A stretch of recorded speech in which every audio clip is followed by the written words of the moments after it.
अङ्गम् हरेः पुलकभूषणमाश्रयन्ति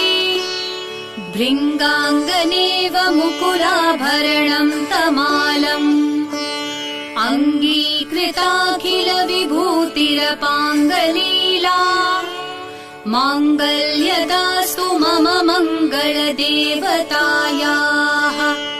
मुग्धा मुहुर्विदधति वदने मुरारेः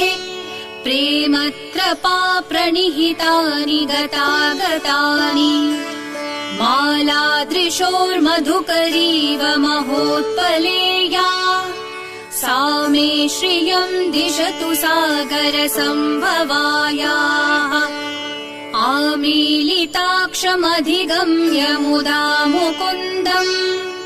आनन्दकन्दमनिमेषमनङ्गतन्त्रम् आकेकरस्थितकनीनिकपक्ष्मनेत्रम् भूत्यै भवेन्मम भुजङ्गशयाङ्गनायाः बाह्वन्तरे मधुजितः श्रियकौस्तुभेया हारावलीव हरिनीलमयी विभाति कामप्रदा भगवतोऽपि कटाक्षमाला कल्याणमावहतु मे कमलालयायाः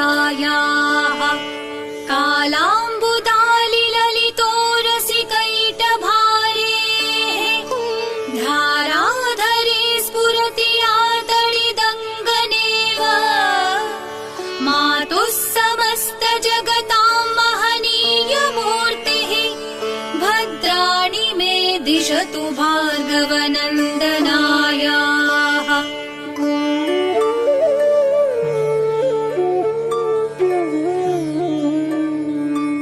प्राप्तम् पदम् प्रथमतः खलु यत्प्रभावात्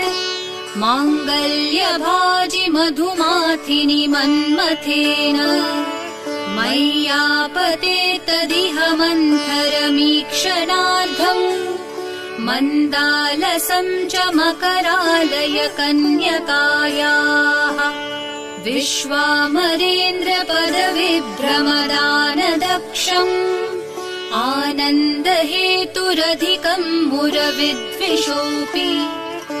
ईशन्निषीदतु मयि क्षणमीक्षणार्धम् इन्दीवरोदरसहोदरमिन्दिरायाः इष्टाविशिष्टमतयोऽपि यया दयार्द्रदृष्ट्या त्रिविष्टपपदम् सुलभम् लभन्ते दृष्टि प्रहृष्टकमलोदर दीप्तिरिष्टा पुष्टिम् कृषीष्ट मम पुष्करविष्टरायाः दद्याद्दयानुपवनो द्रविणाम्बुधारा अस्मिन्न किञ्च विहङ्गशिशौ विशन्ने दुष्कर्म धर्ममपनीय चिराय दूरम् नारायण प्रणयिनी नयनाम्बुवाह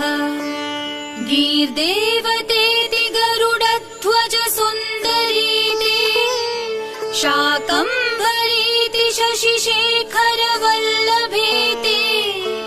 सृष्टिस्थिति प्रलय केलिषु संस्थितायै तस्यै नमस्त्रिभुवनैकगुरोस्तरुण्यै श्रुत्यै नमोऽस्तु शुभकर्मफलप्रसूत्यै रत्यै नमोऽस्तु रमणीयगुणार्णवायै शक्त्यै नमोऽस्तु शतपत्रनिकेतनायै पुष्ट्यै नमोऽस्तु पुरुषोत्तमवल्लभायै नमोऽस्तु नालीकनिभाननायै नमोऽस्तु दग्धोदधिजन्मभूम्यै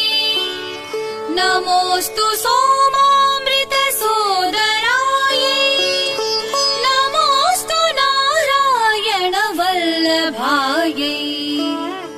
नमोऽस्तु हेमाम्बुजपीठिकायै नमोऽस्तु भूमण्डलनायिकायै नमोऽस्तु देवादिदयापरायै नमोऽस्तु शार्ङ्गायुधवल्लभायै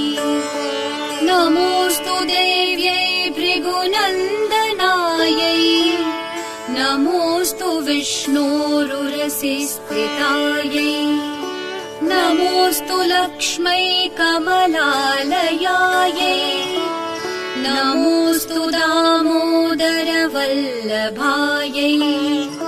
नमोऽस्तु कान्त्यै कमलेक्षणायै